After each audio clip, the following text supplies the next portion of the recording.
Indian spice board कई ऐसे फैसले लेने जा रहा है जिसके बाद भारतीय मसाला कंपनियों के लिए मुश्किलें और बढ़ सकती हैं।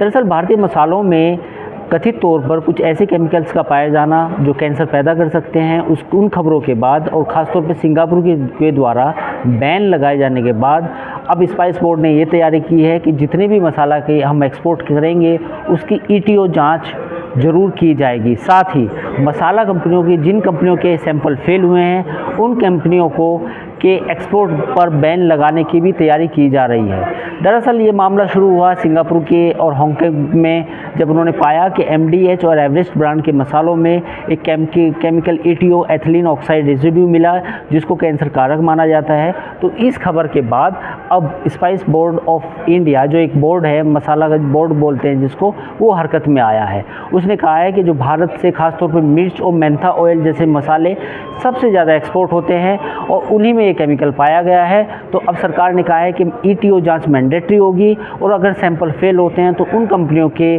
जो प्रोडक्ट्स होंगे उनके एक्सपोर्ट को बैन कर दिया जाएगा। हम आपको बता दें कि भारत से करीब $4 बिलियन का मसाला एक्सपोर्ट होता है और वाणिज्य मंत्रालय और स्पाइस बोर्ड के बीच में इस मुद्दे पर गहन चर्चा हो रही है।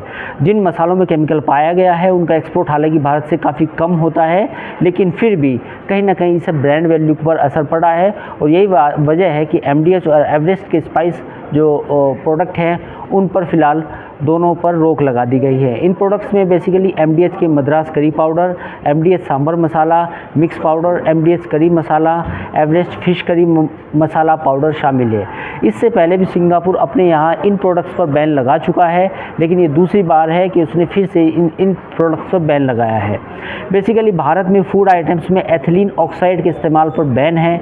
भारतीय मसालों में हानिकारक तत्व पाए जाने पर सख्त कार्रवाई का भी प्रावधान है, लेकिन बावजूद इसके इन दो मसालों में एथिलीन ऑक्साइड 10.7 सेल्सियस से ऊपर के तापमान में मिलना, यानी कि एक कहीं ना कहीं ये माना जाएगा कि ये कैंसर कारक तत्व मिलना काफ़ी चिंता की बात है। तो फिलहाल ये मुद्दा वाणिज्य मंत्रालय और स्पाइस बोर्ड के अंडर में है। अब देखना होगा कि क्या आने वाले समय में भारतीय और मसाला कंपनी हैं उनके सैंपल फेल होते हैं या उन पर भी कार्रवाई होती है। इंडस्ट्री टुडे बाजार पर खबरों का सिलसिला जारी है। आप हमारे चैनल को लाइक, सब्सक्राइब और शेयर जरूर कीजिए।